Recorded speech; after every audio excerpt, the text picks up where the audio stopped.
नमस्कार। एक नई सुबह की शुरुआत के साथ एक बार फिर हम हाजिर हैं नए तेवर के साथ, नए कलेवर के साथ, नया सवेरा के इस बेहद विशेष अंक को लेकर। मैं हूं शहला निगार और मेरे साथ है मेरी सहयोगी भावना। सुप्रभात शैला, धन्यवाद। सुप्रभात आप सभी दर्शकों को। नया सवेरा के अगले 1 घंटे में हम आपको दिखाएंगे देश और दुनिया की ताज़ा तरीन खबरें। और जिन मुख्य खबरों पे नया सवेरा में आज हमारी नज़र होने वाली है वो है वाइब्रेंट गुजरात ग्लोबल समिट में प्रधानमंत्री नरेंद्र मोदी शिरकत करेंगे और उसका उद्घाटन करेंगे। कई फिनटेक लीडर से उनकी मुलाकात होगी आज।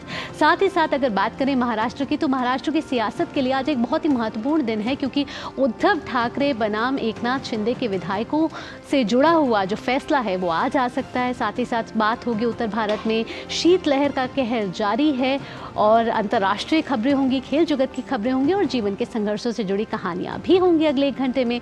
शुरुआत करते हैं सुबह की सुर्खियों के साथ।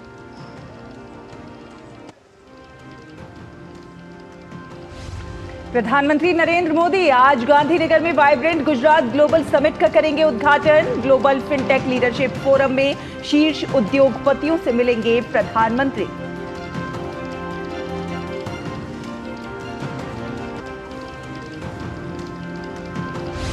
महाराष्ट्र के सियासत में आज अहम दिन। शिवसेना विधायकों की अयोग्यता पर आज विधानसभा अध्यक्ष ले सकते हैं फैसला। फैसले पर टिका है शिंदे सरकार का भविष्य।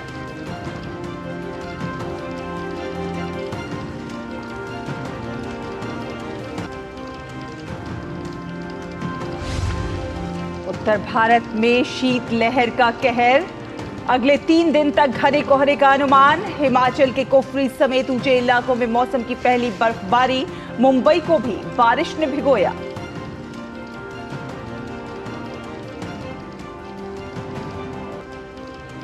अंतर्राष्ट्रीय खबरों में अमेरिका के विदेश मंत्री एंटनी ब्लिंकन ने इजराइल से कहा, गजा के साथ युद्ध के बाद की योजनाओं के लिए नरमपंथी फिलिस्तीनी नेताओं के साथ मिलकर करें काम।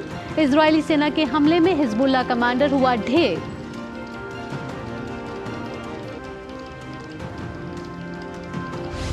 और मलेशिया ओपन बैडमिंटन में आज लक्ष्य सेन, प्रणॉय और चिराग शेट्टी, सात्विक साईराज की जोड़ी पेश करेगी चुनौती। श्रीकांत और तनिषा अश्विनी की जोड़ी दूसरे दौर में पहुंची।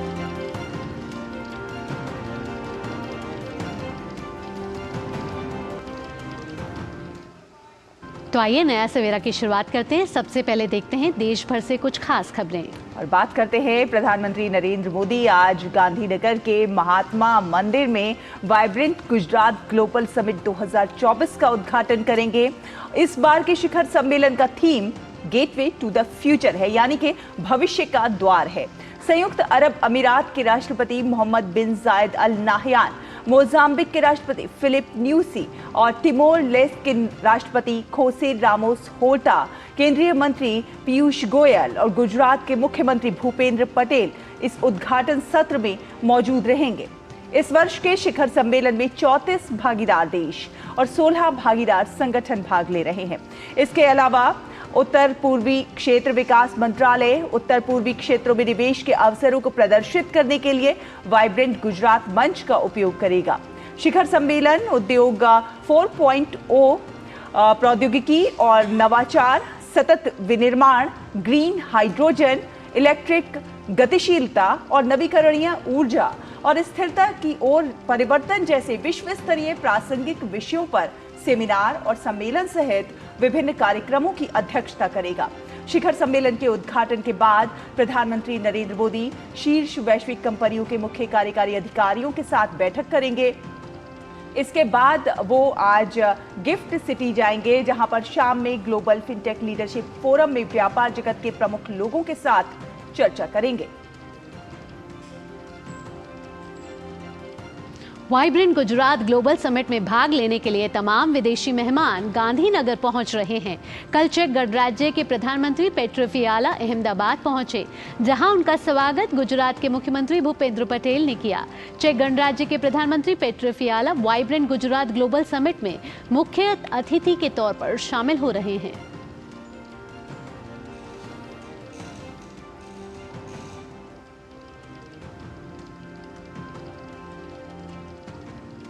तो वाइब्रेंट गुजरात जो ग्लोबल समिट है अपने आप में बहुत महत्वपूर्ण है शैला, और कल एक ट्रेड शो जो है वो आयोजित किया गया, जिसके बाद आज समिट का उद्घाटन प्रधानमंत्री नरेंद्र मोदी करने वाले हैं और कई फिनटेक लीडर्स जो हैं इसमें शिरकत करने वाले हैं। इसी से जुड़ी ज़्यादा जानकारी के लिए हमारी संवाददाता मेघना देव गांधीनगर से हमारे साथ जुड़ चुकी हैं। मेघना, सुप्रभात।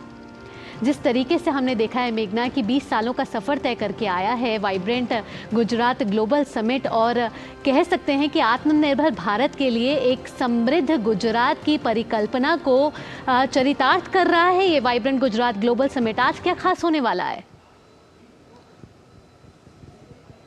बिल्कुल, आज सबसे अहम दिन है क्योंकि ये जो 3 दिवसीय ग्लोबल समिट है उसकी शुरुआत होने वाली है। और सबसे अहम बात यहाँ पर यह है कि काफी समय के अंतराल के बाद इस समिट का आयोजन हो रहा है। और खास तौर पर देखें तो इस समिट की जब हम बात करते हैं तो उसने तकरीबन 2 दशक का सफर तय किया है। तो बहुत महत्वपूर्ण सफर है। जहां कुछ देश इसमें हिस्सा लिया करते थे वहां अब दर्जनों देश इसमें हिस्सा ले रहे हैं। खासकर अगर कल के ग्लोबल ट्रेड शो की बात करें तो 20 से भी अधिक जो पार्टनर कंट्रीज हैं उन्होंने अपने एग्जिबिट्स रखे हैं, अपनी प्रदर्शनियां, अपने पवेलियंस बनाए हैं जहां पर डिस्कशंस होंगे, डेलिब्रेशंस होंगे, अपने टेक को शो करेंगे, किस तरीके का टेक एडवांसमेंट है उसको शोकेस करेंगे। उसके अलावा देखिए यहाँ पर एक और बात है कि वाइब्रेंट गुजरात का जो स्वरूप है वो इतना बड़ा हो चुका है कि साइमल्टेनियसली एक ही समय पर कई अलग अलग देशों के सेमिनार्स या कंट्री सेमिनार जिसे कहते हैं वो आयोजित किए जाते हैं। जैसे सिंगापुर का एक सेमिनार है, आज तंजानिया का, यूएस इंडिया बिजनेस काउंसिल का एक सेमिनार है, उसके साथ ही इंडो जर्मन सेमिनार है, उसके साथ अगर देखिए ऑस्ट्रेलिया की बात करें, ऐसे कई सेमिनार्स आयोजित हो रहे हैं। उसके साथ कई कॉन्सेप्ट्स पर, कई थीम्स पर भी सेमिनार्स आयोजित होते हैं अलग अलग एग्जीबिशन हॉल्स में, और काफी कुछ साइमल्टेनियसली चलता रहता है। तो एक तरीके से देखें तो हर किसी के लिए कुछ ना कुछ इंटरेस्टिंग रहता है। कल प्रधानमंत्री नरेंद्र मोदी हम जानते हैं कि कई सीईओ से मिले थे, उसमें सेमीकंडक्टर्स पर बातचीत हुई थी, पोर्ट और लॉजिस्टिक्स डेवलपमेंट पर बातचीत हुई थी, और उसके साथ ही सस्टेनेबिलिटी पर बात हुई है, एजुकेशन के क्षेत्र में बात हुई है। तो कई ऐसे एस्पेक्ट्स कल ही प्रधानमंत्री नरेंद्र मोदी ने अगर कहें तो इस वाइब्रेंट गुजरात ग्लोबल समिट का जो टोन है वो सेट कर दिया था, एक रिदम जो है वो सेट हो चुकी है। और उसके साथ ही आने वाले जो और 2 दिन हैं, 12 तारीख तक चूंकि ये समिट चलने वाला है, तो उसमें कई सेशंस भी दिखेंगे जैसे, और कई भारत के कई अलग अलग राज्यों के भी सेमिनार्स और स्टेट सेमिनार्स आयोजित होने वाले हैं। बिल्कुल मेघना, 20 सालों का ये एक शानदार सफर है, एक तरह से कह सकते हैं विकास की एक बानगी प्रस्तुत करते हुए, विकास की गाथा प्रस्तुत करते हुए एक बानगी है ये। एक तरह से ये पहल जो है हम ये भी कह सकते हैं कि ट्रेंड सेटर जो है वो साबित हुई है। इस समिट ने ये भी दिखाया है कि कैसे एक राज्य जो है वो राष्ट्र की और अंतर्राष्ट्रीय जो निवेशक है और उनकी जो देश की आकांक्षाएं हैं उनको उससे जोड़ सकता है। बिल्कुल, और इस बात का प्रमाण है कि किस तरीके से हम, जैसे अगर हम देखते हैं तो कल यूएई के राष्ट्रपति आए, राष्ट्रपति नायान यहाँ अहमदाबाद पहुंचे। सबसे अहम बात अगर हम यूएई और गुजरात के रिलेशनशिप की बात कहें तो यूएई के जितने इन्वेस्टमेंट्स हैं पूरे भारत में, सबसे ज्यादा इन्वेस्टमेंट्स और सबसे ज्यादा कोलैबोरेशन की अगर बात करें तो वो गुजरात में है। तो इससे काफी ज्यादा पता चलता है कि कितना लंबा एसोसिएशन रहा है। जैसे जापान का काफी लंबा एसोसिएशन रहा है गुजरात के साथ, तकरीबन 6 दशक से सुजुकी का यहाँ पर काम है। तो एक तरीके से देखें तो काफी ज्यादा डाइवर्स सेक्टर्स में इन्वेस्टमेंट्स हैं। अगर हम बात करें तो ग्लोबल ट्रेड शो में भी जैसे ब्लू इकोनॉमी पर बात हो रही है, ईवी पर बात हो रही है, ICT, emerging technologies, artificial intelligence, ऐसे विषयों पर बातचीत हो रही है। लेकिन उसके साथ ही एमएसएमईज को पीछे नहीं छोड़ा गया है। ये केवल बिग बिजनेसेस की यहाँ पर बात नहीं हो रही है, यहाँ पर स्मॉल मीडियम एंटरप्राइजेस को भी जगह मिल रही है। और जिस तरीके से आपने कहा कि एक मिसाल कायम की है किस तरीके से ग्लोबल समिट्स का आयोजन होना है। 2003 जब शायद ही किसी ने परिकल्पना की होगी कि इस किस्म का एक इतने बड़े लेवल पर एक ग्लोबल समिट हो सकता है, जहां पर ना केवल देश से बल्कि दुनिया भर से जो इंडस्ट्री के स्टेक होल्डर्स हैं, जो ग्लोबल स्टेक होल्डर्स हैं, जो बिजनेस इंडस्ट्री से जुड़े हुए लोग हैं, वो आएंगे और इन्वेस्टमेंट्स की बात करेंगे, B2B बात होगी, बिजनेस टू गवर्नमेंट बात होगी। तो इस तरीके के एक पूरा इकोसिस्टम 2 दशकों में डेवलप हुआ है, जिसके ऊपर बेशक काफी ज्यादा फोकस किया गया है। लेकिन उसके साथ ही अगर जब जब 2009 की खासकर बात करते हैं, 2009 में जब रिसेशन आया था, उस समय भी वाइब्रेंट गुजरात ग्लोबल समिट काफी बड़ा सक्सेस था। तो उस बात का प्रमाण है कि किस तरीके से इसकी एक्सेप्टेबिलिटी वर्ल्ड वाइड बढ़ी, और अब ये एक तरीके का एग्जाम्पल है दूसरे राज्यों के लिए भी। जब दूसरे राज्य बिजनेस समिट्स करते हैं तो बेशक वाइब्रेंट गुजरात का एक जो ब्लूप्रिंट है वो अपनाना चाहते हैं, और किस तरीके से गुजरात ने इसमें सफलता प्राप्त की है उसका अनुसरण करना चाहते हैं। बहुत बहुत धन्यवाद मेघना, इतनी महत्वपूर्ण जानकारी हम तक साझा करने के लिए। तो कहीं ना कहीं शैला, मेघना ये बता रही थी कि आज जो समिट होने वाली है अपने आप में एक बहुत महत्वपूर्ण समिट होने वाली है, और कल जिस तरीके से ट्रेड शो हुआ उसने एक रिदम सेट करती है। और गुजरात सिर्फ एक, कहते थे ना, सिर्फ एक, अब सूरत एक डायमंड का हब नहीं रह गया, गुजरात एक बिजनेस हब बनता जा रहा है, हब बन गया है, और तमाम युवाओं की आकांक्षाओं से, युवाओं को उनकी आकांक्षा से जोड़ रहा है। फिलहाल एक छोटा सा ब्रेक लेते हैं, ब्रेक के उस पार भी खबरों का सफर जारी रहेगा। आप देखते रहिए नया सवेरा। Earlier we were having DCBS system. We got transferred to NPS from DCBS. NPS was found to be more employee friendly, flexible, transparent, and beneficiary can choose their options. Transition was very smooth. NPS has created app-based systems and online systems, so everything is digitized. It's very helpful and convenient. अपने बेहतर कल को सुनिश्चित करने के लिए NPS जरूरी है।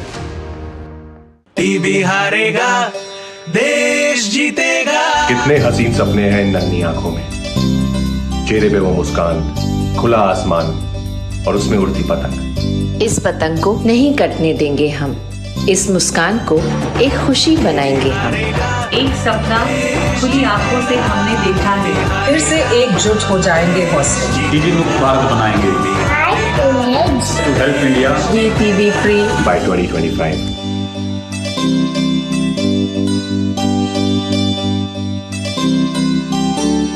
टीबी हारेगा, देश जीतेगा। सर बेरी पुलाव ट्राई करो, मस्त है। कैसा है? अरे उसको काहे को घूरता है, टिप्स इग्नोर करने का, अपना दिमाग लगाकर ऑर्डर देने का। मार्केट का स्टॉक टिप्स बहुत लोग देता है, डेंजरस हो सकता है। कंपनी और रिस्क पूरा समझने का, फिर इन्वेस्ट करने का। समझ कर इन्वेस्ट कर। दादी, आज भी आपकी चाय की दुकान बंद थी? 1 महीने से बीमार हूँ, काम बंद और इलाज का खर्चा अलग। आयुष्मान कार्ड नहीं बनवाया? नाम सुना है, कहाँ बनवाना है, कैसे बनवाना है, इस उम्र में भाग दौड़। कार्ड अभी बन जाएगा। आयुष्मान ऐप पर जाकर अपना या परिवार के सदस्य का नाम लाभार्थी सूची में ढूंढें, आधार, OTP या फेस ऑथ द्वारा ऑथेंटिकेट करें, डिटेल्स भरें, अब मोबाइल से फोटो खींचकर अपलोड करें। बन गया। अब ठीक होकर अपने हाथ की चाय पिला दो। और एक प्रकार से PM जय अब गरीबों की जय बन गई है। 5 लाख तक के मुफ्त उपचार की गारंटी, स्वास्थ्य का वरदान आयुष्मान। सर आप बहुत लकी हैं कि आपके बेटे ने हेल्थ इंश्योरेंस और बाकी सारी फॉर्मेलिटीज टाइम से पूरी कर दी है। अब आप घर जा सकते हैं। मेरा बेटा? तो फिर आप? पॉलिसी बाजार। क्लेम के टाइम पे हमेशा आपकी हेल्प को तैयार। पॉलिसी बाजार, 1 करोड़ का हेल्थ इंश्योरेंस सिर्फ 390 रुपए महीने से शुरू। ब्रेक के बाद नया सवेरा में एक बार फिर आपका स्वागत है, और अब खबर महाराष्ट्र से। बात करते हैं महाराष्ट्र की सियासत की। तो महाराष्ट्र की सियासत के लिए आज का दिन बेहद अहम साबित हो सकता है। आज यहां पर एकनाथ शिंदे बनाम उद्धव ठाकरे विवाद पर फैसला आ सकता है। विधानसभा के अध्यक्ष राहुल नार्वेकर सुप्रीम कोर्ट के आदेश पर फैसला लेंगे कि शिवसेना छोड़कर शिंदे के साथ जाने वाले 16 विधायक अयोग्य हैं या नहीं। फैसले से पहले स्पीकर का एक बयान भी आया है जिसमें उन्होंने कहा है कि याचिकाओं पर फैसला कानूनी रूप से टिकाऊ होगा। ये पूरा मामला जून 2022 का है, जब शिंदे के साथ कुछ अन्य विधायकों ने तत्कालीन मुख्यमंत्री उद्धव ठाकरे के खिलाफ विद्रोह कर दिया था, जिससे शिवसेना 2 फाड़ हो गई थी और महाविकास अघाड़ी गठबंधन की सरकार गिर गई थी।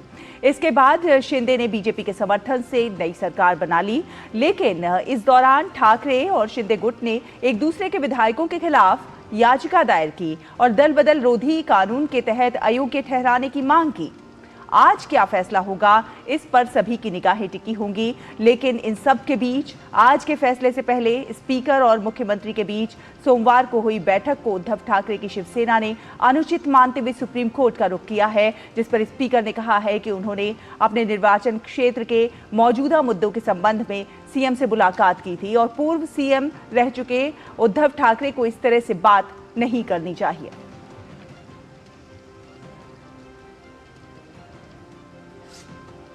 भाजपा के राष्ट्रीय अध्यक्ष जेपी नड्डा असम के दौरे पर हैं। कल रात नड्डा गुवाहाटी एयरपोर्ट पहुंचे, जहां असम के मुख्यमंत्री हिमंत बिस्वा शर्मा से उन्होंने मुलाकात की और उनका स्वागत किया गया। लोकसभा चुनावों के मद्देनजर जेपी नड्डा आज असम भाजपा की कार्यकारिणी और कोर समिति की बैठकों की अध्यक्षता करेंगे। बैठक में विभिन्न मुद्दों पर चर्चा की जाएगी। जेपी नड्डा सबसे पहले गुवाहाटी में मां कामाख्या मंदिर में पूजा अर्चना करेंगे।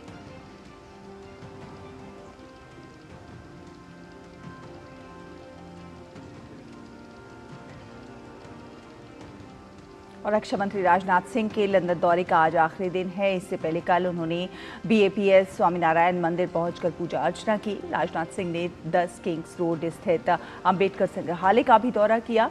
मीडिया के साथ बातचीत में उन्होंने कहा कि भारत और ब्रिटेन चाहते हैं कि दोनों देशों के बीच मजबूत रणनीतिक संबंध हों। दोनों देश व्यापक रणनीतिक संबंधों को मजबूत करना चाहते हैं। राजनाथ सिंह की कल लंदन में ब्रिटेन के रक्षा मंत्री ग्रांट शॉप्स के साथ द्विपक्षीय बैठक हुई थी।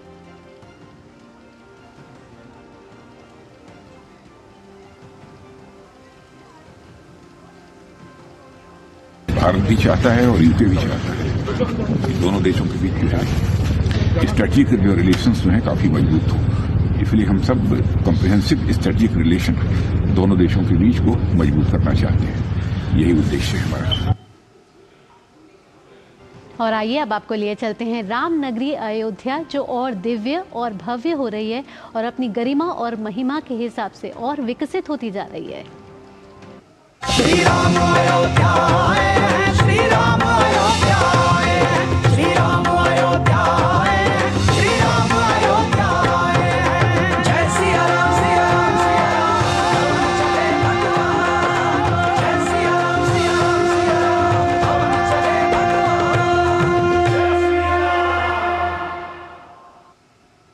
भगवान राम की प्राण प्रतिष्ठा के बाद अयोध्या में दर्शन करने के लिए राम भक्तों की बड़ी संख्या आएगी। इसको देखते हुए अयोध्या आने वाले इन राम भक्तों के रुकने के लिए पर्यटन विभाग ने होली अयोध्या नाम का ऐप जारी किया है। इस ऐप के माध्यम से अयोध्या के 700 घरों का पंजीकरण किया गया है, जिन घरों में बाहर से आने वाले अतिथि रह सकेंगे और भोजन कर सकेंगे। आइए देखते हैं अपने संवाददाता आशुतोष शुक्ला की एक खास रिपोर्ट।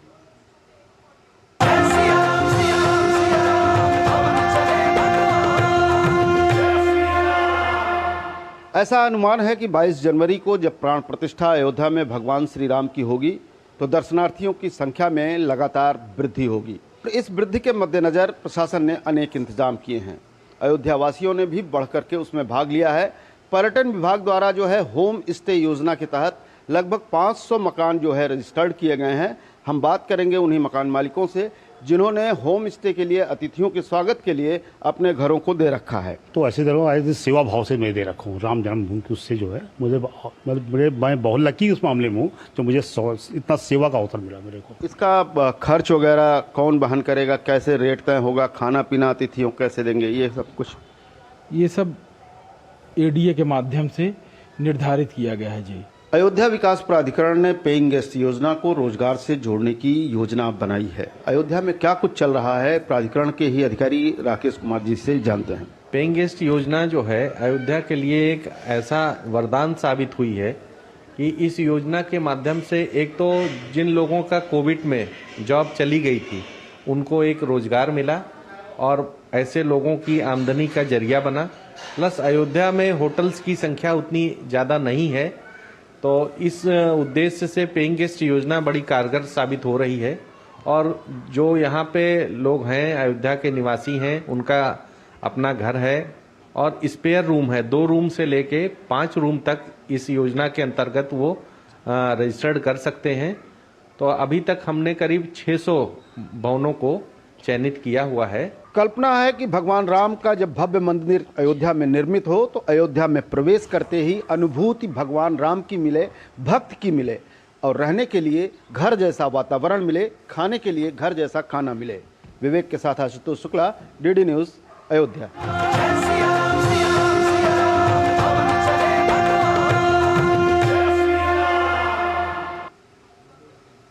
और अयोध्या से ही हमारे सहयोगी संवाददाता आशुतोष शुक्ला हमारे साथ जुड़ रहे हैं। सुप्रभात आशुतोष। अयोध्या में बीजेपी की एक बड़ी बैठक आज होने जा रही है। प्राण प्रतिष्ठा समारोह को लेकर ये बैठक होगी। कल जिस तरह से योगी आदित्यनाथ ने अयोध्या में तैयारियों का जायजा भी लिया था, क्या कुछ तैयारियां हैं? देखिए, अयोध्या से सबसे पहले दर्शकों को राम राम और थोड़ा मौसम के बारे में बता दें, उसके बाद आपके प्रश्न का भी उत्तर देंगे। इस वक्त कहें तो शीतलहर का जबरदस्त प्रकोप है। इस वक्त मैं सरयू के किनारे खड़ा हूं और सरयू के किनारे पूरी तरह से अगर कहें तो धुंध है।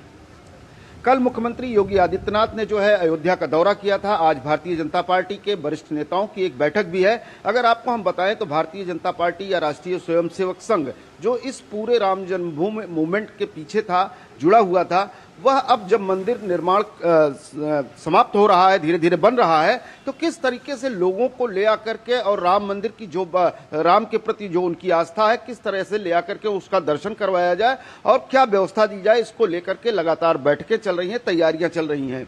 राष्ट्रीय स्वयंसेवक संघ ने अपने अनुसार जिन प्रांतों को प्रांत के हिसाब से बांट रखा है, उन प्रांतों से अलग अलग तिथियों में राम भक्तों को लाया जाएगा, यहाँ पर उन्हें दर्शन कराया जाएगा और इसके साथ ही जो है उनके रहने खाने और अयोध्या में अन्य व्यवस्था सुविधाओं को लेकर के भी लगातार जो है तीर्थ क्षेत्र ट्रस्ट भी प्रयास कर रहा है और प्रशासन भी इसके उपाय कर रहा है। जी, साथ ही आशुतोष मैं पूछना चाहूंगी कि कल जब उत्तर प्रदेश के मुख्यमंत्री योगी आदित्यनाथ तैयारियों का जायजा लेने आए तो उन्होंने साथ ही कहा कि कुंभ की तर्ज पर स्वच्छता अभियान भी चलाया जाएगा यहाँ पर, और हम आपके रिपोर्ट के जरिए भी लगातार देख रहे हैं कि नित्य नई पहल हर रोज की जा रही हैं अयोध्या को और भव्य और दिव्य बनाने के लिए।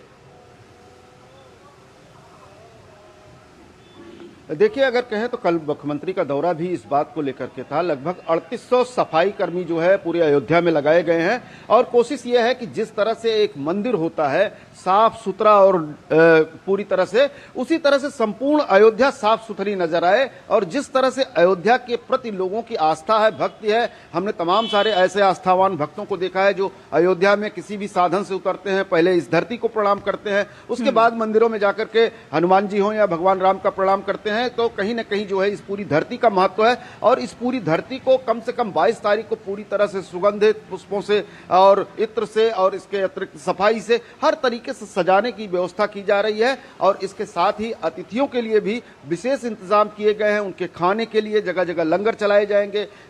ठंड का दिन है, उनके लिए चाय का भी प्रबंध जो है तीर्थ क्षेत्र ट्रस्ट कर रहा है। अलाव की भी व्यवस्था की जा रही है। तो ठंड के अनुसार और व्यवस्था के अनुसार दोनों दृष्टिकोण को देखते हुए पूरी तरह से तैयारियों को अंतिम रूप दिया गया है। कल मुख्यमंत्री योगी आदित्यनाथ ने भी अपना अंतिम विश्लेषण उसमें दिया और जो सुझाव थे उन सुझावों में खासतौर पर उत्तर प्रदेश परिवहन की जो रोडवेज बसें हैं उनमें रामधुन बजाई जाएगी। इसके साथ ही 22 जनवरी को जो है स्कूलों में अवकाश होगा, मांस और मदिरा पर भी प्रतिबंध होगा। ये सारे निर्णय जो है उत्तर प्रदेश की सरकार ने भी लिए हैं। बिल्कुल, तो तमाम नई चीजें हर दिन देखने को मिल रही हैं, ऐप्स हो, कार्ड्स हो या फिर स्वच्छता की बात हो। अयोध्या भव्य और दिव्य होती जा रही है और 22 तारीख को ये जो नज़ारा है वो और भी ज़्यादा देखने लायक होगा, दिव्य होगा। बहुत बहुत धन्यवाद हमारे साथ जुड़ने के लिए, हमारे दर्शकों से अपडेट साझा करने के लिए। चलिए, तो यहाँ रुक रहे हैं छोटे से ब्रेक के लिए। ब्रेक के बाद नया सवेरा पर खबरों का सिलसिला यूं ही जारी रहेगा, आप कहीं मत जाइएगा। रिटायरमेंट पे कोई सोचता ही नहीं है, सोचता कब है 50 की उम्र में आकर। और एक ऐसा तबका जो रिटायरमेंट के बारे में आज भी बिल्कुल नहीं सोचता वो है औरतें। औरतें कमा के भी वनरेबल हैं, पैसा कमाती हैं, घर पे दे देती हैं और एक एक रुपए को मांगती हैं। सो एनपीएस एक इक्वालिटी ला रहा है कि भाई चाहे वो आदमी है, चाहे वो औरत है, चाहे वो ट्रांसजेंडर है, चाहे वो अदर जेंडर है, हम सब एक बराबर प्लेटफॉर्म पे हैं। अपने बेहतर कल को सुनिश्चित करने के लिए एनपीएस जरूरी है। सर, आपका KYC अपडेट करना है, नहीं तो अकाउंट और ATM कार्ड ब्लॉक हो जाएगा। सावधान, सावधान। 2.5 करोड़ का इनाम मुझे। देखिए, अनजाने कॉल्स, फर्जी ईमेल्स, लिंक्स और जाली ऐप से अपना पिन, OTP, पासवर्ड कभी भी किसी के साथ शेयर न करें। आप रहेंगे सावधान तो नहीं होगा नुकसान। RBI कहता है, जानकार बनिए, सतर्क रहिए। तुम्हें पता है इन्वेस्टर्स के लिए एक इन्वेस्टर प्रोटेक्शन फंड होता है, IPF। लेकिन अगर तुम्हारा ट्रेड एक्सचेंज पर एग्जीक्यूट नहीं हुआ या फिर कोई गारंटीड रिटर्न्स वाली स्कीम है तो ये IPF आपकी मदद नहीं कर सकता है। और अगर आपका ब्रोकर ही डिफॉल्टर बन जाए तो फिर IPF आपको कॉम्पेंसेशन दिला सकता है। कहाँ से सीखा? NSE की साइट पर। समझ कर इन्वेस्ट कर।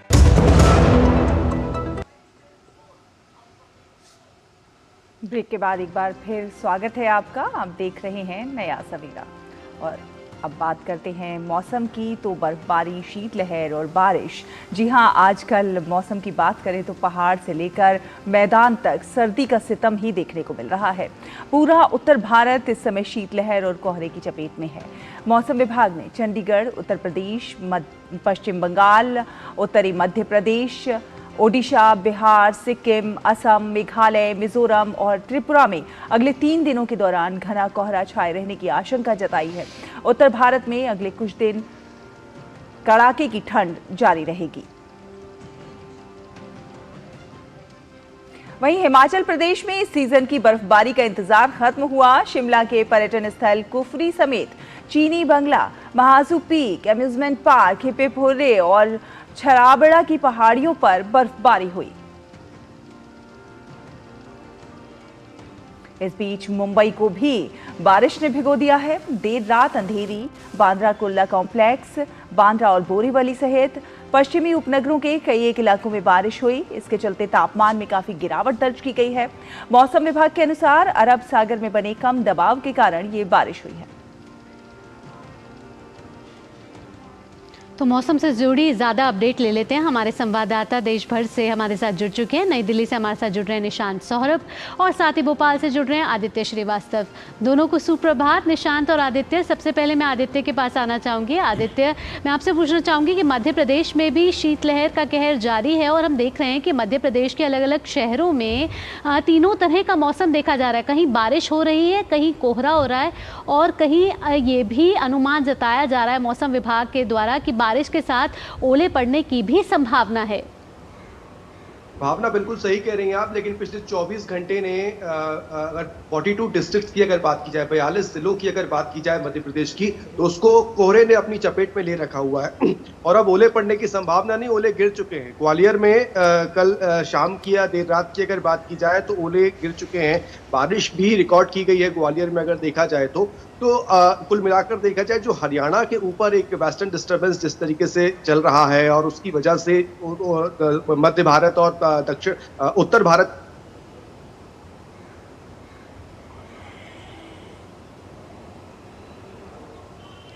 जी आदित्य, आपकी आवाज हम तक नहीं आ पा रही है। आप उसे ठीक कीजिए। अभी हम निशांत के पास जाते हैं। निशांत, दिल्ली के मौसम का हाल बताइए। दिल्ली को कब तक इस तरह की शीतलहर का सामना करना पड़ेगा?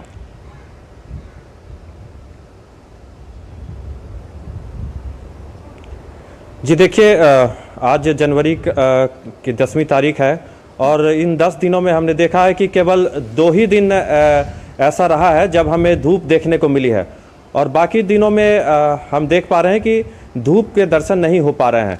तो ये जो कंडीशन दिल्ली में बनी हुई है वो कोल्ड डे कंडीशन यानी शीत दिवस की जो स्थिति है वो हमको देखने की मिल रही है। शीत दिवस की स्थिति तब होती है जब न्यूनतम तापमान 10 डिग्री सेल्सियस से नीचे हो और जो अधिकतम तापमान है वो अपने सामान्य से 4.5 डिग्री से 6.5 डिग्री तक नीचे रहता है, तब उसे हम शीत दिवस की स्थिति कहते हैं। तो ये जो शीत दिवस की स्थिति है, दिन में आप देख पा रहे हैं कि धूप के दर्शन बिल्कुल ही नहीं हो पा रहे हैं और दिन भर हम ये तो नहीं कह सकते कि कोहरा छाया हुआ है, क्योंकि जो वायुमंडल का जो निचला स्तर है उसमें कोहरा नहीं है। इसलिए हमें आप देख पा रहे होंगे कि हमारे पीछे घने कोहरे की स्थिति नहीं है, लेकिन जो वायुमंडल का जो ऊपरी स्तर है उसमें कोहरे की वजह से जो सूरज की किरणें हैं वो नीचे तक नहीं आ पा रही, धरती तक नहीं आ पा रही है, जिस वजह से हमें धूप देखने को नहीं मिल पा रहा है। कोहरा तो नहीं है निशांत, लेकिन जो हवाएं हैं वो इतनी सरसराती हुई हवाएं हैं कि जो बुजुर्गों को, बच्चों को बहुत ज्यादा नुकसान पहुंचा सकती है। गलन पहुंचाने वाली ठंड जो है वो दिल्ली एनसीआर में पड़ रही है। यही आदित्य के पास भी मैं जाना चाहूंगी। आदित्य, आप बता रहे थे कि ग्वालियर के कुछ हिस्सों में ओले जो है वो पड़ चुके हैं और साथ ही साथ मध्य प्रदेश के दूसरे शहरों का क्या हाल है? देखिए, मालवा की अगर बात करें तो मालवा क्षेत्र में भी बारिश की वजह से जो है ठंड का असर देखने को मिल रहा है। कई इलाकों में चूंकि प्रोडक्शन ग्वालियर चंबल का था, मालवा का भी था, लेकिन मालवा में अधिकांश जगहों पर हल्की बूंदाबांदी देखने को मिली है और उसकी वजह से जैसे कहें कि जो सर्द हवाओं के थपेड़े जो हैं उनका सामना कहीं ना कहीं लोगों को करना पड़ रहा है। बचाव के लिए अलाव है और कुछ नहीं है, हीटर्स हैं घर के अंदर। उसके अलावा जो लोग रैन बसेरों में रह रहे हैं, सरकारी रैन बसेरे जो होते हैं, जो लोग वहां रह रहे हैं, उनके लिए प्रशासन जरूर सतर्क है थोड़ा, और वहां पर अलाव की व्यवस्थाएं की जा रही हैं। देर रात कोई सड़क पे तो नहीं सो रहा है, ये देखा जा रहा है प्रशासन की तरफ से। और ये एक महत्वपूर्ण बात यहाँ पर ये भी कह सकते हैं कि मौसम विभाग ये पूरा प्रेडिक्शन कर रहा था कि अगले 4 से 5 दिन जो होंगे, यानी कि जैसे ही साल की शुरुआत हुई थी तब से ही ये बात कहना शुरू हो गई थी कि 15 तारीख तक की सिचुएशन ये होने वाली है। और देखिए, पिछले 2 से 3 दिन, यानी कल अगर छोड़ दिया जाए तो उसके पहले के 3 दिन ऐसे निकले हैं जहां सूर्य देवता के दर्शन भी खासकर भोपाल में लोगों को नहीं हुए हैं। ना सिर्फ भोपाल बल्कि ग्वालियर चंबल के कई इलाके हैं वहां पर आज तक नहीं हो पाए हैं पिछले 3 से 4 दिनों में अगर देखें तो इस बारिश ने, इस ओले ने कहीं ना कहीं जो तापमान है उसको तो गिराया ही है, साथ साथ पचमढ़ी जैसी जगह जो पर्यटन स्थल है वहां पर सैलानियों का पहुंचना भी शुरू हो गया, क्योंकि वो एक हिल स्टेशन है और ठंड के मौसम में लोग बिल्कुल ठीक। आदित्य, तो जहां आप कह रहे हैं कि भोपाल में आपको सूर्य देवता के दर्शन नहीं हुए, वहां दिल्ली में हम भी तरस गए हैं कि सूर्य देवता के दर्शन हुए और हम भी थोड़ी धूप सेक सके। क्यों चला? बिल्कुल, और जिस तरह से शीतलहर से परेशान है दिल्ली वासी, उम्मीद है कि जल्दी ही राहत मिलती हुई नजर आएगी। फिलहाल आप दोनों का ही हमारे साथ जुड़ने के लिए बहुत बहुत धन्यवाद। आइए अब बढ़ते हैं आगे और देश की कुछ खास खबरों पर नजर डालते हैं, लेकिन फटाफट अंदाज में।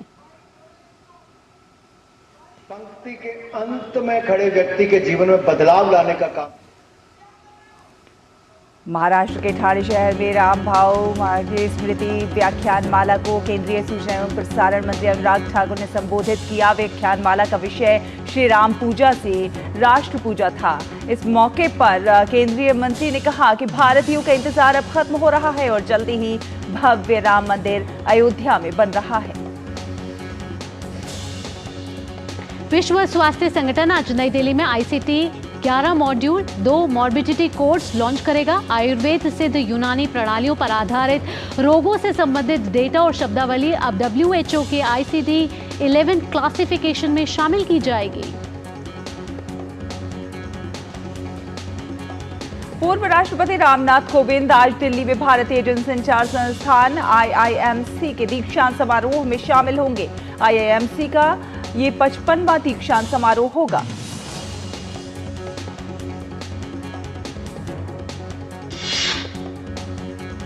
तो ये तो थी देश की कुछ खास खबरें, और जो दर्शक हमारे साथ नया सवेरा के साथ अभी जुड़े हैं, आइए आगे बढ़ने से पहले एक बार इस वक्त की सुर्खियों पर नजर डाल लेते हैं। प्रधानमंत्री नरेंद्र मोदी आज गांधीनगर में वाइब्रेंट गुजरात ग्लोबल समिट का करेंगे उद्घाटन। ग्लोबल फिनटेक लीडरशिप फोरम में शीर्ष उद्योगपतियों से मिलेंगे प्रधानमंत्री।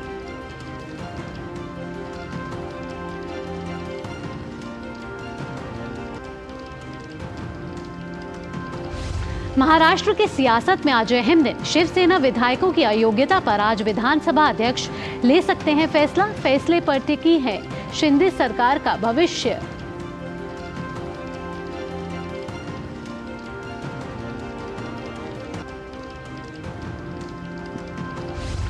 उत्तर भारत में शीतलहर का कहर जारी। अगले 3 दिन तक घने कोहरे का अनुमान।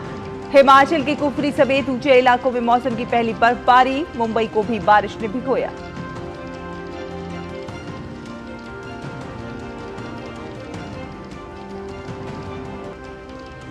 अंतर्राष्ट्रीय खबरों में अमेरिका के विदेश मंत्री एंटनी ब्लिंकन ने इजराइल से कहा, गाजा के साथ युद्ध के बाद की योजनाओं के लिए नरमपंथी फिलिस्तीनी नेताओं के साथ मिलकर करे काम। इजरायली सेना के हमले में हिजबुल्लाह कमांडर हुआ ढेर।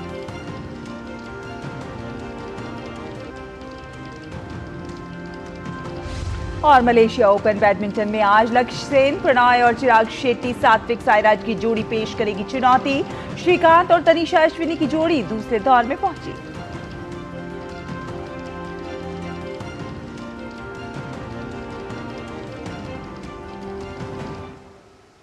चलिए, नया सवेरा में सुर्खियां जानने के बाद अब वक्त हो चला है कि समाचार पत्रों में कौन सी ऐसी खबरें हैं जो मुख्यतः प्रकाशित हुई हैं अखबारों की सुर्खियों का।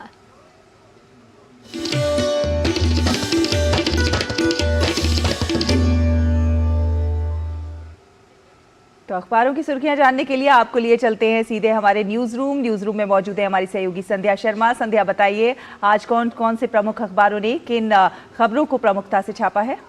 जी शैला, अखबारों की सुर्खियों के हमारे इस खास सेगमेंट की शुरुआत कर लेते हैं भारत के इतिहास रचने की खबर के साथ, जिसे नवभारत टाइम्स ने इसी हेडलाइन के साथ प्रकाशित किया है। दरअसल अल्पसंख्यक मंत्री स्मृति जुबिन ईरानी अपने प्रतिनिधिमंडल के साथ सऊदी अरब के दौरे पर हैं और इस दौरान उन्होंने मदीना पहुंचकर वहां पर लोगों से बातचीत की और ये गैर मुस्लिम भारतीय लीडर का पहली बार पहुँचने का जो ये सिलसिला हुआ है, उसे लेकर के आज सभी अखबारों ने इस खबर को प्रमुखता के साथ लिया है। आपको बता दें कि जेद्दा पहुंचकर केंद्रीय मंत्री ने वहां महत्वपूर्ण स्थलों का दौरा किया और इस दौरान वे भारतीय परिधान यानी कि साड़ी में नजर आई। तो इस खबर को आज सभी अखबारों ने लिया है। अगली खबर की बात करें तो ये है अयोध्या से जुड़ी हुई खबर। जी हां, काउंटडाउन शुरू हो चुका है और 22 जनवरी को रामलला गर्भगृह में विराजमान होंगे।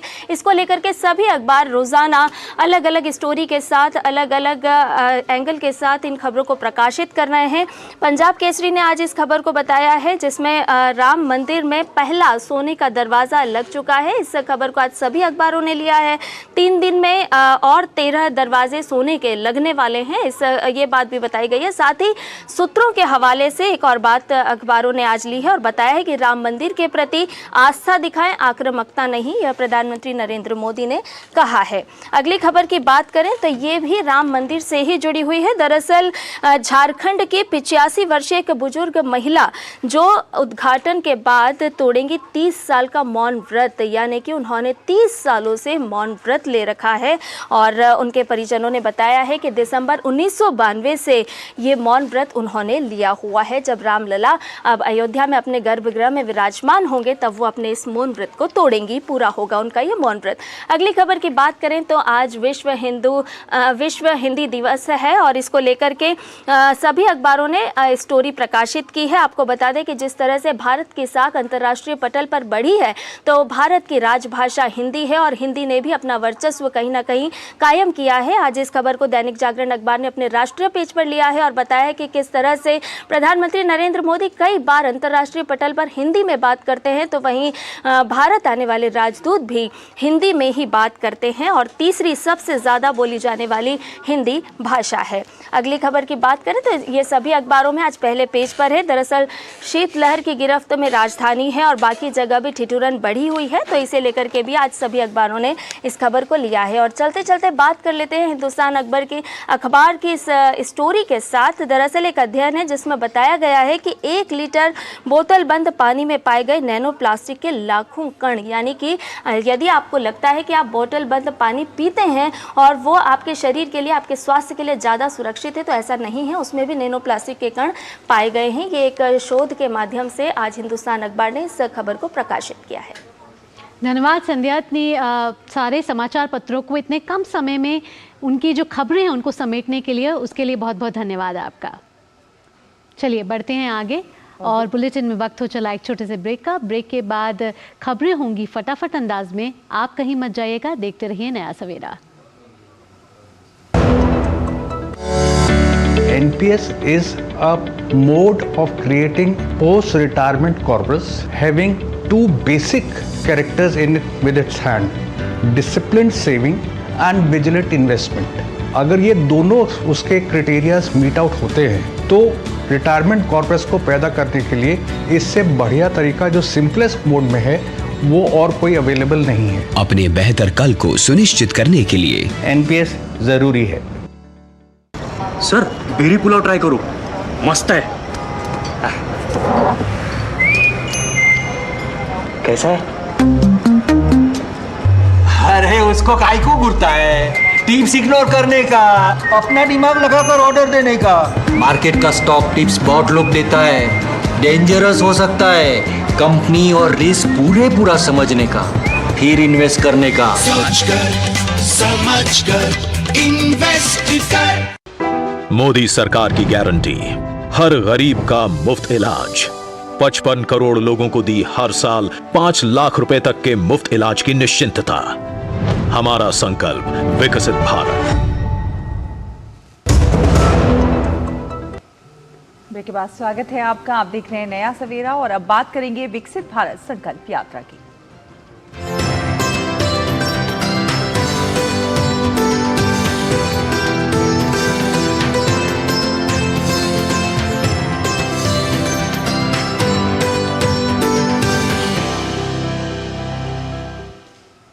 सरकार की विभिन्न योजनाओं के बारे में जागरूकता बढ़ाने के उद्देश्य से चल रही विकसित भारत संकल्प यात्रा में जम्मू कश्मीर लोग बढ़ चढ़कर हिस्सा ले रहे हैं। कैसे ले रहे हैं बढ़ चढ़कर हिस्सा, आइए आपको दिखाते हैं इस खास रिपोर्ट में। विकसित भारत संकल्प यात्रा का जम्मू कश्मीर में जोरदार स्वागत किया जा रहा है। सूचना, शिक्षा और संचार वैन जहां जहां जा रही हैं, लोगों को केंद्र सरकार की योजनाओं से जोड़ने का काम कर रही हैं। इसी कड़ी में मोदी की गारंटी वाली गाड़ी सांबा जिले के ब्लॉक बड़ी ब्राह्मणा पहुंची। यहां के लोगों ने आईईसी वैन पर फूलों की वर्षा करते हुए गर्मजोशी से स्वागत किया और विभिन्न योजनाओं के बारे में जाना। वहीं लाभार्थियों ने मेरी कहानी मेरी जुबानी पहल के तहत अपने जीवन में आए बदलाव की कहानी साझा की।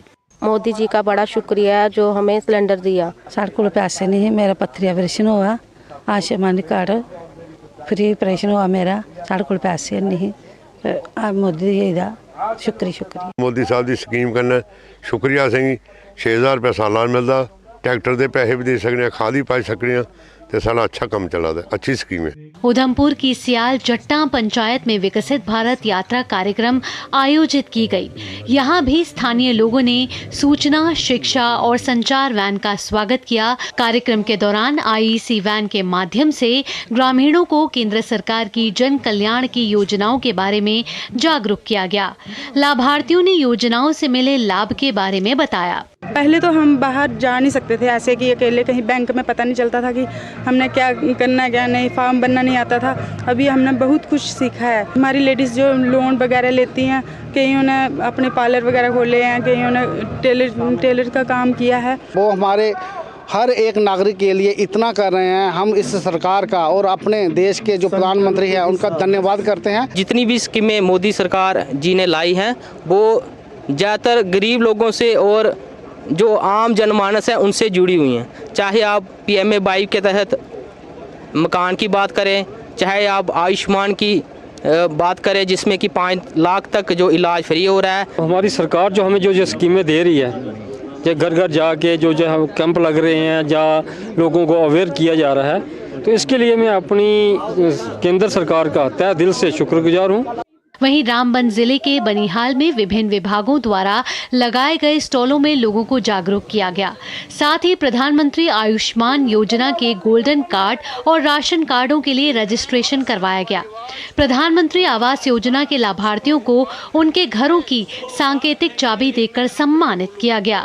मेरी जमीन में कम से कम 350-400 बूटे लगे हुए हैं और हॉर्टिकल्चर डिपार्टमेंट का मैं शुक्रिया अदा कर। जब से PMAY स्कीम के तहत इन्होंने मकानात देना शुरू कर दिए तो हर पंचायत में कम से कम जितने भी हाउसलेस लोग हैं सबको एक एक मकान मिला।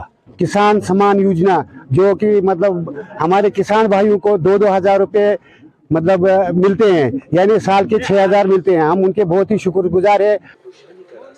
पुंछ जिले की 4 पंचायतों में संकल्प यात्रा पहुंची। मोदी की गारंटी वाली गाड़ी का पंचायत प्रतिनिधियों, सरपंचों, पंचों और सदस्यों सहित बड़ी संख्या में स्थानीय लोगों ने गर्मजोशी से स्वागत किया। वहीं मेरी कहानी मेरी जुबानी के अंतर्गत कई लाभार्थियों ने अपनी कहानियां साझा की और सरकार का धन्यवाद किया। और हम पहले लकड़ी वगैरह चुन के खाना बनाते थे और सरकार का बहुत बहुत शुक्रिया, हमें उन्होंने गैस दिया। हमें जो मोदी सरकार ने फ्री में जो राशन दिया है, हम गरीब लोग हैं, हमें यहाँ फसलें नहीं होती हैं। जनाब नरेंद्र मोदी बीजेपी सरकार का शुक्रिया अदा करना चाहती हूँ, जिन्होंने 2000 रुपया किसान के लिए दिया था, जिसमें इन्होंने पहले तो बहुत ही गरीबी की हालत में मजदूर अपनी मेहनत कशी करते थे, लेकिन आज 2000 के फायदे में लोग बीज भी ले लेते हैं, अपनी खेती बाड़ी भी आराम के साथ मतलब कर लेते हैं। इस दौरान स्थानीय लोगों और छात्रों को विकसित भारत बनाने की शपथ दिलाई गई। Bureau report, DD news. और आइए अब देखते हैं दुनिया भर की कुछ खास खबरें फटाफट अंदाज में।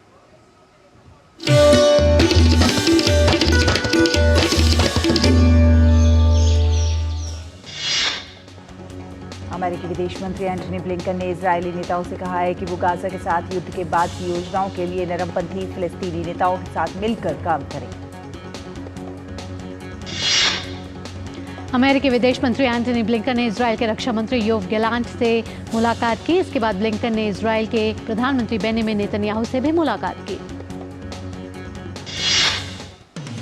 इजरायल और हमास की जंग के बीच हिजबुल्लाह पर इजरायली सेना ने हमले तेज कर दिए हैं और इनमें हिजबुल्लाह का एक और कमांडर अली हुसैन बाजी को मार गिराया है। अमेरिका के पूर्व राष्ट्रपति डोनाल्ड ट्रंप 2020 के चुनाव परिणामों को पलटने के मामले में संघीय अपीलीय अदालत के सामने पेश हुए, जिसके बाद न्यायाधीशों ने इन दावों पर गहरा संदेह जताया कि उन्हें इस मामले में साजिश के आरोपों में मुकदमे से सुरक्षा मिलनी चाहिए। बांग्लादेश में अवामी लीग की अध्यक्ष शेख हसीना कल लगातार चौथी बार प्रधानमंत्री पद की शपथ लेंगी। 12वीं संसद के निर्वाचित सदस्यों का शपथ ग्रहण समारोह आज होगा। पाकिस्तान के पूर्व प्रधानमंत्री इमरान खान और उनकी पत्नी बुशरा बीवी को तोशा खाने मामले में दोषी ठहराया गया है। रावलपिंडी की अदालत ने दोनों को दोषी ठहराया। अमेरिका का मून लैंडर मिशन विफल होने की कगार पर है। मिशन से जुड़े लोगों ने स्वीकार किया है कि ईंधन की गंभीर हानि के बाद चंद्रमा पर एक ऐतिहासिक प्राइवेट अमेरिकी मिशन विफल हो जाएगा। और अब बात कारोबार जगत से फटाफट अंदाज में।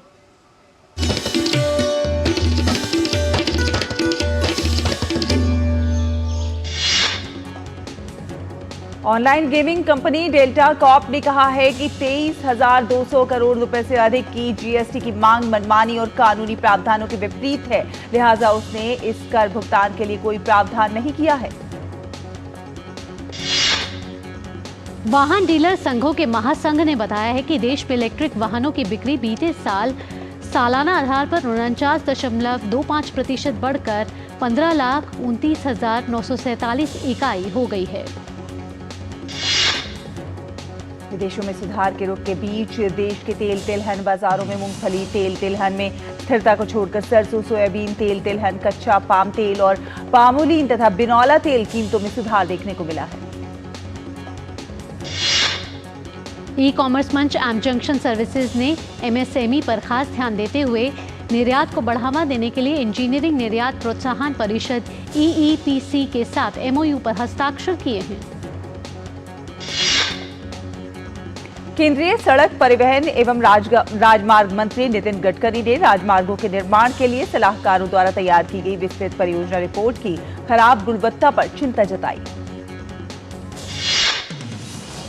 म्यूचुअल फंडों ने साल 2023 में तेज रफ्तार से नए सिस्टमैटिक इन्वेस्टमेंट प्लान SIP खाते जोड़े हैं और कैलेंडर वर्ष में नए खातों की संख्या 1.5 करोड़ के पार निकल गई है, जो साल 2022 के 1.22 करोड़ के आंकड़ों के मुकाबले 24% ज्यादा है।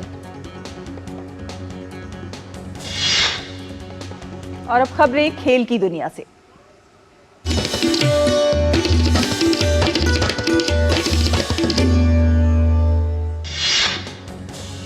मलेशिया ओपन बैडमिंटन टूर्नामेंट में लक्ष्य सेन आज पुरुष एकल में अपनी चुनौती पेश करेंगे। लक्ष्य सेन का मुकाबला चीन के वेंग होंगयांग से होगा। वहीं एचएस प्रणॉय का सामना डेनमार्क के एंडर्स एंटनसन से होगा। मलेशिया ओपन के पुरुष युगल में सात्विक साईराज रंकीरेड्डी और चिराग शेट्टी की जोड़ी का मुकाबला मोहम्मद शोहिबुल फिक्री और बगास मौलाना की इंडोनेशियाई खिलाड़ी जोड़ी से होगा। कल खेले गए रोमांचक मुकाबले में भारत के किदाम्बी श्रीकांत ने इंडोनेशिया के जोनाथन क्रिस्टी को कड़े मुकाबले में हराकर दूसरे दौर में जगह बनाई। श्रीकांत अगले दौर में हांगकांग के एंजीगा लोंग एंगस से भिड़ेंगे। तनीषा क्रास्टो और अश्विनी पोनप्पा की भारतीय जोड़ी ने फ्रांसिस्का कॉर्बिट और एलिसन ली की अमेरिकी जोड़ी को 21-13, 21-16 से हराकर दूसरे दौर में जगह बनाई। भारतीय जोड़ी के सामने अगले दौर में 7वीं वरीयता प्राप्त जापानी जोड़ी की चुनौती होगी। भारतीय महिला क्रिकेट टीम को ऑस्ट्रेलिया के खिलाफ 3 टी20 मैचों के निर्णायक मैच में हार का मुंह देखना पड़ा। सीरीज के आखिरी मैच को ऑस्ट्रेलिया ने 7 विकेट से अपने नाम कर लिया। आईसीसी ने केप टाउन के न्यूलैंड्स के पिच को असंतोषजनक बताया है। ये फैसला आईसीसी पिच और आउटफील्ड निगरानी प्रक्रिया के तहत आया है, जिसमें मैच रेफरी क्रिस ब्रॉड ने न्यूलैंड्स के विकेट को लेकर चिंता जताई है। 2 बार की ओलंपिक पदक विजेता पीवी सिंधु और विश्व नंबर 8 एचएस प्रणॉय 13 से 19 फरवरी तक मलेशिया में होने वाली बैडमिंटन एशिया टीम चैंपियनशिप 2024 में एक मजबूत भारतीय टीम का नेतृत्व करेंगे। और अब खबरें एंटरटेनमेंट और ग्लैमर जगत से फटाफट अंदाज में।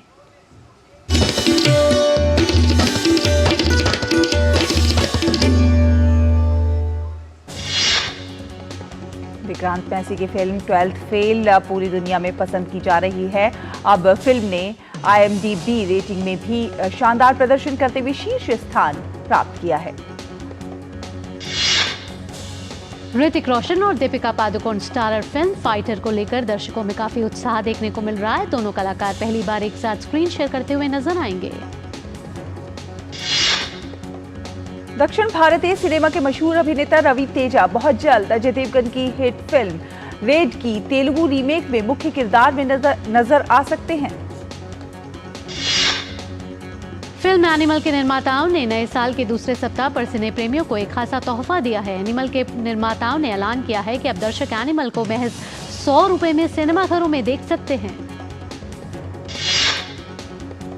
खिलाड़ी और फिल्म सितारों के बाद अब छोटे पर्दे के कलाकार भी चलो लक्षद्वीप मुहिम के समर्थन में उतर आए हैं। कलाकार रूपाली गांगुली, अर्जुन बिजलानी, हिना खान, राजीव आदित्य समेत कई कलाकार लोगों से लक्षद्वीप जाने के लिए उत्साहित कर रहे हैं।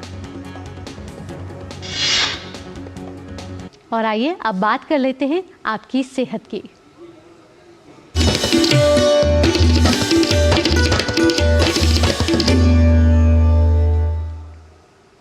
ऐसा देखा जाता है कि सर्दियों में शारीरिक सक्रियता में कमी आ जाती है, जिसके कारण कई स्वास्थ्य की समस्याएं भी उत्पन्न हो सकती हैं। स्वस्थ रहने के लिए सर्दियों के मौसम में शारीरिक सक्रियता बनाए रखना बहुत ज्यादा जरूरी है। तो आइए जानते हैं कि ठंड में व्यायाम करते समय क्या कुछ सावधानियां रखनी चाहिए।